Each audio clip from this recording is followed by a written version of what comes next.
अरे पुलिस तो छोड़िए, पानी बरसाने वाली गाड़ी थी, आंसू गोला छोड़ने वाली गाड़ी थी, रबर गोली छोड़ने वाली गाड़ी थी, अग्निशमक की गाड़ियां थी, जैसे मानो किसी आतंकवादी से लड़ाई में आए हैं। इतने बेशरम, इतने निर्लज्ज हो चुकी है आज यह सिस्टम। ऐसा टीम बनाकर आई थी जैसे मानो वो रैयतों से नहीं बल्कि किसी आतंकवादियों से मुकाबला करने आए हैं। क्या हाल होगा आपको सोच के देखिए। एक विधायक है हम, ठीक है, हमारे समर्थकों ने गलत किया था, सही किया था, वो अलग विषय है, लेकिन प्रशासन का ये रूप, ये कौन सा संवैधानिक तरीका है भाई? एक महज मामूली क्वार्टर का विषय था। ऐसे ऐसे क्वार्टर धनबाद बोकारो में गिनेंगे तो शायद 1 लाख के आसपास होगा, 1 लाख आसपास होगा।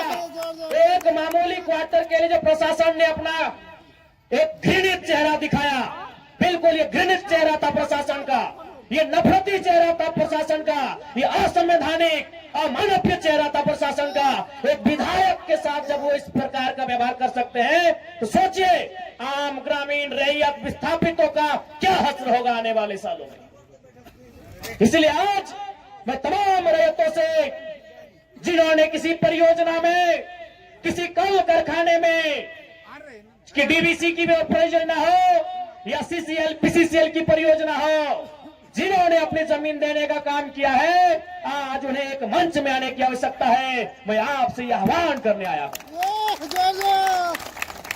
आज मैं एक विधायक हूं, एक 30 साल का युवा, एक सुनहरा सपना, एक सुनहरी जिंदगी हमारे सामने, लेकिन आज उस जिंदगी को ठोकर मार के हम कांटों की ताज को स्वीकार करते हैं।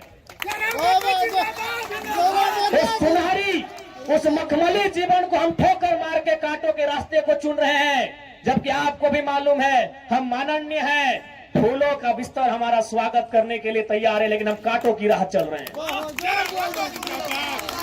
आज प्रत्येक दिन दर्जनों ठेकेदारों का फोन आता है, बैठेंगे विधायक जी, दर्जनों वीआईपी लोगों का फोन आता है, 2 मिनट बैठिए विधायक जी, और आपको भी मालूम है उनके साथ बैठेंगे तो क्या डील होगा, आपको भी मालूम है। करोड़ों में ना सही लाखों में तो डील जरूर होगा। यानी एक मखमली बिस्तर को हम ठोकर मार के कांटों के साथ चल रहे हैं। किसके लिए? झारखंड के वंचित आवाम के लिए हम चल रहे हैं। आज क्या कमी होगी, एक माननीय को क्या कमी हो सकती है भाई? हमें आवास मिलेगा, गाड़ी की सुविधा मिलेगी, टीए मिलेगा, हर प्रकार की सुविधा मिलेगी, भत्ता मिलेगा, हवाई यात्रा मिलेगा, रेलवे की यात्रा मिलेगी और लाखों रुपए की सैलरी मिलेगी। दरकिनार करते उस ऐशो आराम के जीवन को ठोकर मारते हुए हम आपके बीच विधायकी के साथ साथ अपनी जान को हथेली में लेके घूम रहे हैं। बताइए तो झारखंड के इतिहास में ऐसे आज के इस दौर में एक भी विधायक का नाम बताइए। अरे विधायकी तो छोड़िए, हम अपने जान को हथेली में लेके घूम रहे हैं। जिस दिन 2 बजे रात को हम बेरमो में आए, हमारी गाड़ी में हमारा एक भी अंगरक्षक नहीं था। वे लोग सोच चुके थे, हमने कहा कोई दिक्कत नहीं है। हमने केवल ड्राइवर को फोन किया, वो भी अपने ससुराल में थे, क्योंकि आपको भी मालूम है मेरे घर में इतना जगह नहीं है कि हम 4 लोगों को ठहरने के लिए बोल सके। बगल में हमारे एक मित्र का घर है, वहीं रात रहने के लिए हम जाते हैं, वो विधायक है। हमने तुरंत कहा कि अगर हम अपने अंगरक्षक को लेने के लिए जाएंगे तो शायद 10 से 15 मिनट का लेट होगा, उतना देर में हम कम से कम डुमरी की दूरी पार कर जाएंगे। 20 किलोमीटर हम 15 मिनट में सफर कर जाएंगे, इसलिए अंगरक्षक को सोने दीजिए, हम अकेले आएंगे। हम अपने जान को, अपने जीवन को हथेली में रख के चल रहे हैं। किस लिए? ताकि आज झारखंड की शोषित वंचित जनता को न्याय मिल सके। तो आप इतना तो कर सकते हैं, एक 30 साल का लड़का अपने आराम के जीवन को छोड़कर, ऐसो आराम को छोड़कर आज आपके लिए कांटों के रास्ते में चलने के लिए तैयार है। आप कम से कम ये जो 15, 16, 50, 60 समितियां बना के रखे हैं विस्थापन के नाम में, क्या एक नहीं कर सकते हैं? आप जिस दिन एक करेंगे इनको यहां से उखाड़ के फेंक देंगे। अब कीजिए। आज बीएसएल में भी हम जाते हैं, वहां 52 समितियां हैं। विस्थापन मोर्चा, विस्थापन क्रांतिकारी मोर्चा, विस्थापन उलगुलान मोर्चा, तो विस्थापन इनकलाब मोर्चा 52 से 50 समितियां हैं। आप अपने आप को एक कीजिए, आज अपने निजी स्वार्थ का त्याग कीजिए, आज अपने मन के मतभेद को त्याग कीजिए, क्योंकि आज अगर नहीं संभले तो याद रखिएगा आने वाले 20 सालों में, अरे आज तो कम से कम आपके हिस्से की बात कोई कर पा रहा है, आपकी हक की बात कोई बोल पा रहा है, आने वाले दिन अगर बोलेंगे ना तो शायद आपकी जबान काट ली जाएगी, बिल्कुल काट ली जाएगी।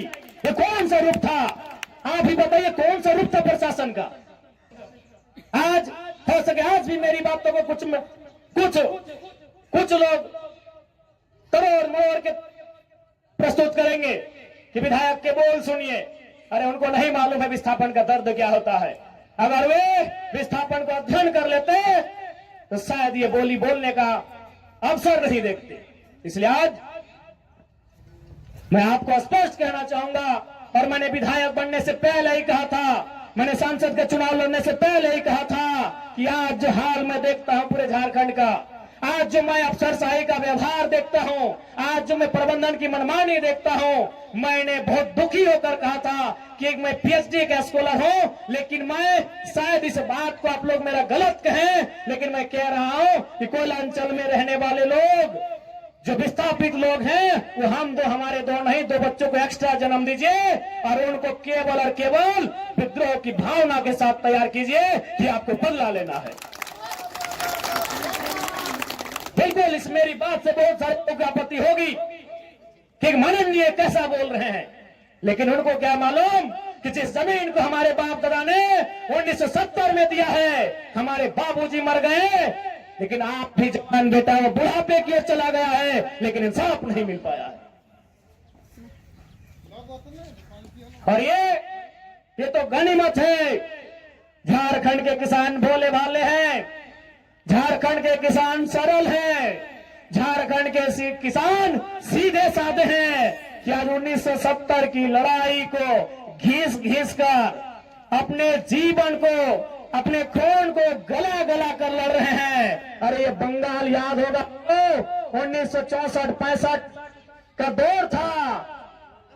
एक दिन पहले कुछ जमींदारों ने, कुछ सामंतवादियों ने एक किसान को मारा था, उन्होंने नक्सलबारी और नक्सलवादी जैसे घटना को अंजाम दे दिया था। एक दिन पहले ये तो झारखंड के किसान हैं कि 70 साल से बर्दाश्त कर लिए, बंगाल के किसानों ने एक दिन बर्दाश्त नहीं किया था। आज आप नक्सलवादी सुनते हैं ना, नक्सली नक्सली नक्सली, ये डिक्शनरी का वर्ड नहीं है, नक्सली कोई पूरा वर्ड नहीं है।